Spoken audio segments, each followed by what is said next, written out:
Bismillahirrahmanirrahim. Assalamualaikum warahmatullahi wabarakatuh. Bertemu lagi kita di dalam kelas Virtual Pendidikan Islam KSSM tingkatan 5 di dalam pelajaran 14 bidang fiqh, iaitu pengurusan harta selepas kematian.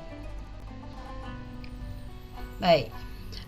Tajuk ini mengandungi beberapa unit ya. Unit yang pertama ialah wasiat dalam Islam dan unit kedua ialah faraid dalam Islam. Jadi untuk hari ini insya-Allah ya Ustazah akan menerangkan unit 1 iaitu wasiat dalam Islam. Baik. Mari sama-sama kita lihat apakah yang dimaksudkan dengan wasiat di dalam Islam.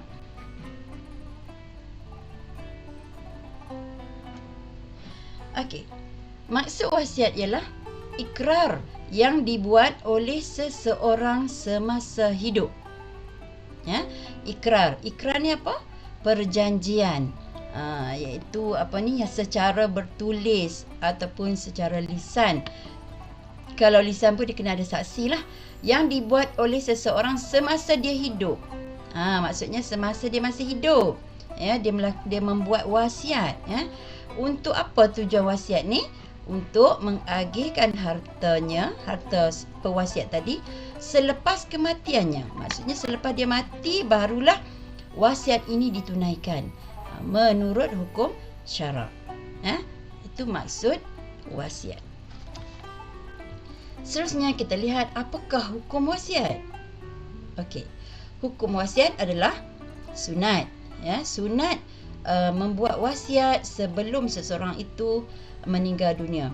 Tujuannya amatlah baik ya. Tujuannya adalah untuk menjaga ataupun untuk menguruskan harta dengan sempurna selepas kematian.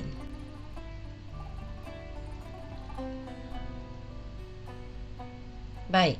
Sekarang sama-sama kita lihat dalil naqli tentang wasiat. كتب عليكم إذا حضر أحدكم الموت إن ترك خيرا الوصية للوالدين والأقربين بالمعروف حقا على المتقين. Baik. Surah Al-Baqarah ayat 180. Apa yang dimaksudkan dengan ayat tadi? Okey. Maksudnya ataupun terjemahan ayat tersebut ialah diwajibkan ke atas kamu apabila seorang daripada kamu hampir mati. Jika dia ada meninggalkan harta, hendaklah ia membuat wasiat untuk ibu bapa dan kaum kerabat dengan cara yang baik menurut peraturan agama sebagai suatu kewajipan ke atas orang yang bertakwa. Oleh kerana kepentingan menguruskan harta selepas kematian ini perlu sebab kita nak tahu harta kita tu diuruskan dengan baik, maka Islam telah mensyariatkan wasiat. Ya. Baik. Abdullah bin Umar radhiyallahu anhu meriwayatkan bahawa Rasulullah sallallahu alaihi wasallam bersabda, "Ma haqqu mri'in muslimin lahu syai'un yusi fihi yabitu lailatain illa wa wasiyatuhu maktubatun 'indahu." Hadis riwayat Bukhari. Maksudnya apa? Maksudnya seseorang muslim yang mempunyai sesuatu yang boleh diwasiatkan tidak sepatutnya tidur selama 2 malam berturut-turut, melainkan wasiat yang ditulis di sisinya. Maksudnya di sini sebelum tidur lena, sebelum mati ataupun sebelum meninggal, baiklah dituliskan wasiat tu terlebih dahulu, ya. Okey. Mari kita lihat galakan dan cara berwasiat. Okey, Jabir bin Abdullah radhiyallahu anhu meriwayatkan bahawa Rasulullah sallallahu alaihi wasallam bersabda, "Man mata ala wasiyatin mata ala sabilin wa sunnatin wa mata ala tuqan wa syahadatin wa mata maghfuran lah." Maksudnya, sesiapa yang mati dalam keadaan berwasiat, maka dia telah mati di jalan Allah SWT dan Rasulnya. mati dalam keadaan taqwa dan syahid, serta mati dalam keadaan diampuni dosanya. Hadis riwayat Ibnu Majah. Baik, mari sama-sama kita lihat cara pengurusan wasiat. Yang pertama ialah harta yang diwasiatkan hendaklah dikira sebaik sahaja kematian pewasiat. Maksud sebaik sahaja ini maksudnya apa? Ya, betul, pandai. Sebaik saja kematian maknanya jangan terlalu lama. Ya, jangan terlalu lama untuk mengira harta pewasiat ni ya. Sebab sekiranya harta tu diuruskan dengan elok, jika dia wakafkan harta dia kepada pusat-pusat tertentu ataupun organisasi tertentu, maka apabila urusan harta itu dijalankan, pahala pada dia berjalan. Jadi kita tak boleh nak melengah-lengahkan wasiat beliau, wasiat si mati. Okey, baik sebaik sahaja kematian pewasiat. Itu ialah cara yang pertama. Yang kedua ialah harta yang diwasiatkan tidak melebihi daripada 1/3 daripada keseluruhan harta. Tak lebih, nak wasiat kepada si A, si B boleh, tetapi tak boleh lebih daripada 1/3 keseluruhan harta tersebut. Dan setelah dibayar, ditolak duit pengurusan jenazah, setelah dibayar segala hutang-hutangnya, barulah boleh dilaksanakan wasiat tersebut, ya. Okey, ini ada dalam cara yang ketiga, iaitu setelah dilangsaikan segala perbelanjaan pengurusan jenazah dan hutang si mati. Baik, boleh faham ya? Okey, seterusnya kita lihat kepada rukun wasiat. Setiap sesuatu ibadat ataupun perkara yang disyariatkan, jika cukup rukunnya, maka sahlah ibadat tersebut, termasuklah wasiat. Jadi rukun wasiat ni ada berapa? Ya, tak banyak ya. Betul, ada 4, iaitu pewasiat.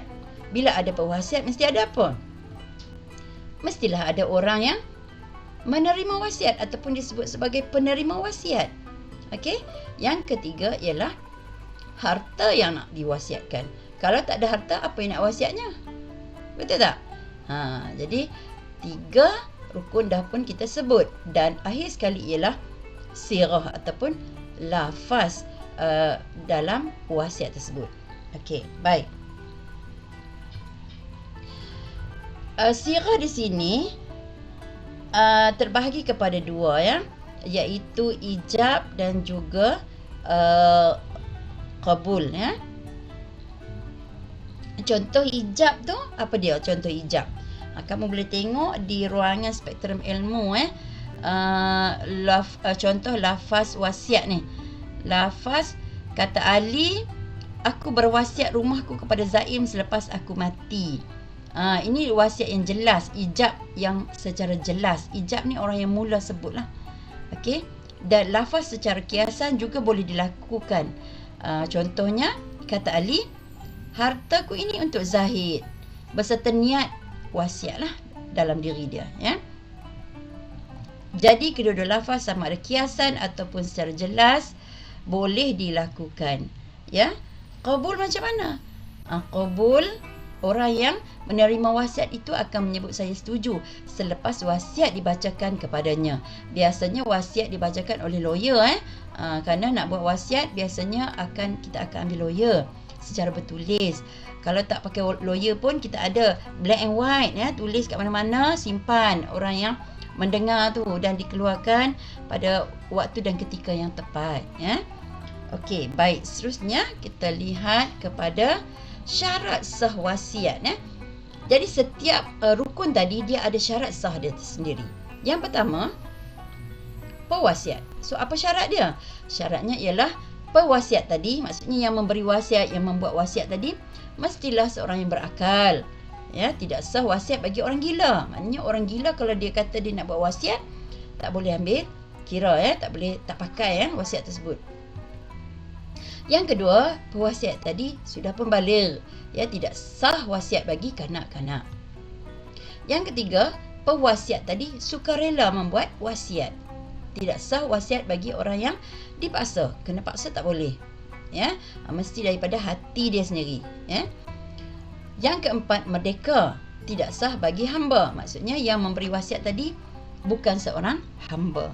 Sekarang tidak ada hamba lagi, ya. Baik, rukun kedua ialah penerima wasiat. Jadi apa syarat sah bagi penerima wasiat? Yang pertama, diketahui dengan jelas sama ada individu tertentu ataupun organisasi. Maknanya penerima wasiat ni kita dah tahu siapakah dia orangnya. Ya, mesti ada nama, ya. Siapa orangnya tu? Kalau individu mesti ada nama dia, siapa orangnya.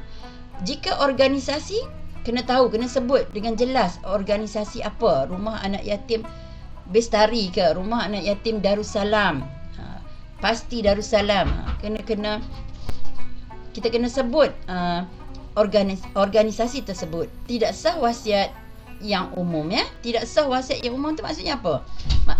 Ya, tidak dinyatakan apa organisasinya, siapa orangnya. Contoh dia cakap, aku wasiatkan hartaku kepada dia. Dia tu siapa? Kena sebut.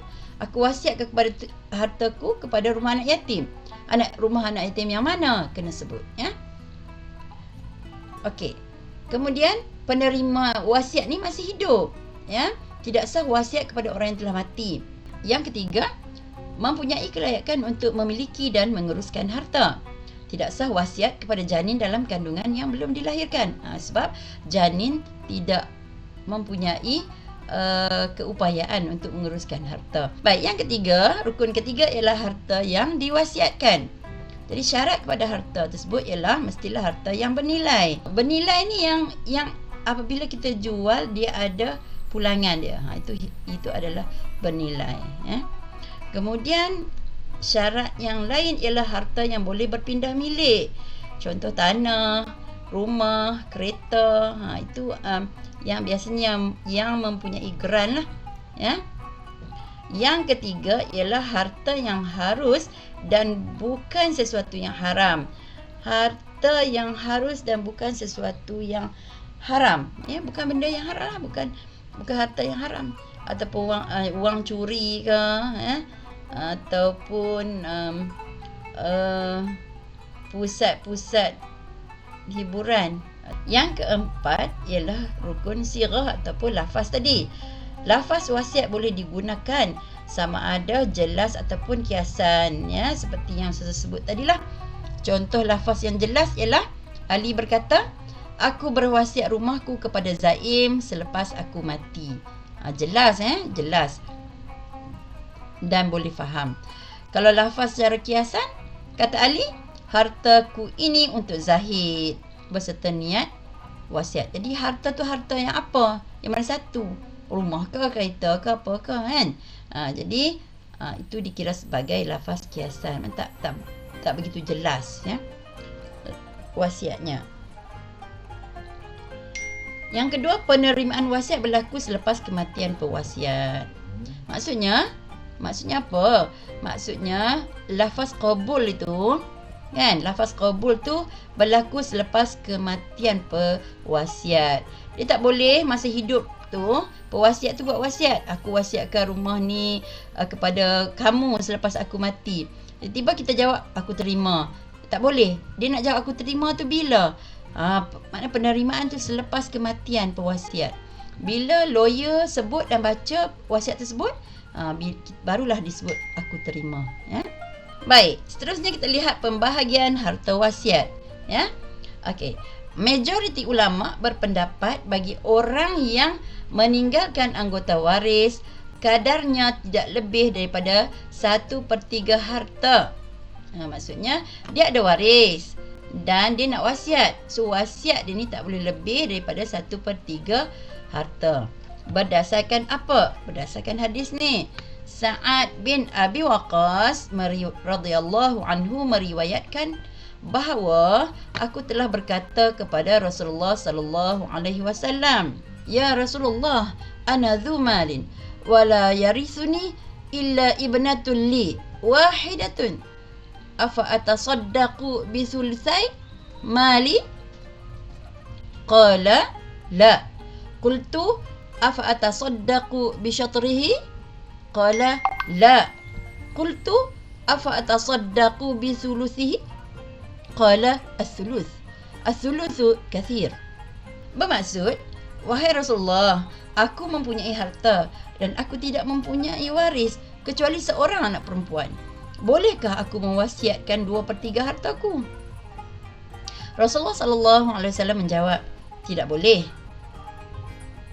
Aku bertanya lagi, bagaimana dengan separuh daripadanya? Rasulullah SAW menjawab, tidak boleh. Aku bertanya lagi, bagaimanakah dengan 1/3 daripadanya? Ini as-thuluth. Thuluth. 1/3. Rasulullah SAW menjawab, maka boleh berwasiat 1/3 daripada harta. Sedangkan 1/3 itu pun banyak. Ni Rasulullah kata as-thuluth, maknanya 1/3. Wa thuluthu kathir, 1/3 pun dah banyak. Okey, baik. Jadi berdasarkan hadis yang diriwayatkan oleh Sa'ad ini menunjukkan bahawa kadar untuk mewasiatkan harta ialah sekadar tidak lebih daripada 1/3 harta. Seterusnya kita lihat kepada hikmah pensyariatan wasiat. Hikmah ni maksudnya apa? Kebaikan, kelebihan, ya. Yang pertama, mendapat ganjaran pahala yang berpanjangan walaupun selepas meninggal dunia. Maknanya apabila seorang itu meninggal, putuslah segala amalannya, ya. Tetapi dengan berwasiat, pahala itu tetap berjalan, ya, sampai kiamat, ya. Okey, yang kedua, menjamin kelangsungan operasi sesuatu organisasi melalui suntikan dana daripada wasiat. Maksudnya apa? Maksudnya, apabila kita berwasiat pada organisasi anak yatim maka selagi mereka operasi berjalan, selagi itulah mendapat pahala di samping operasi organisasi tersebut dapat diteruskan. Yang ketiga, menjaga kebajikan orang yang hampir dengan si mati seperti anak angkat ataupun anggota waris yang tidak layak menerima harta pusaka. Contoh, mungkin dia tak ada anak tapi dia ada anak angkat. Ya, jadi salah satu kebajikan yang boleh diberi hasil daripada penat lelah dia menjaga si mati ataupun si pewasiat tadi, maka harta tersebut boleh diwasiatkan kepada anak angkat itu, sebab anak angkat ni dia tak layak menerima harta pusaka. Jadi mereka hanya boleh menerima wasiat. Jadi lebih baiklah diwasiatkan. Ataupun anggota waris yang tidak layak menerima harta pusaka, mungkin disebabkan perkara-perkara tertentu ataupun tak cukup syarat tertentu, maka dia tak layak menerima harta pusaka. Jadi boleh diwasiatkan kepadanya. Yang keempat ialah memanfaatkan harta bagi tujuan kebajikan masyarakat melalui wasiat. Jadi sudah tentu seseorang itu mahu hartanya diuruskan secara baik selepas dia meninggal. Jadi dengan cara wasiat inilah kita dapat memanfaatkan harta kita demi kebajikan masyarakat. Nampak ni?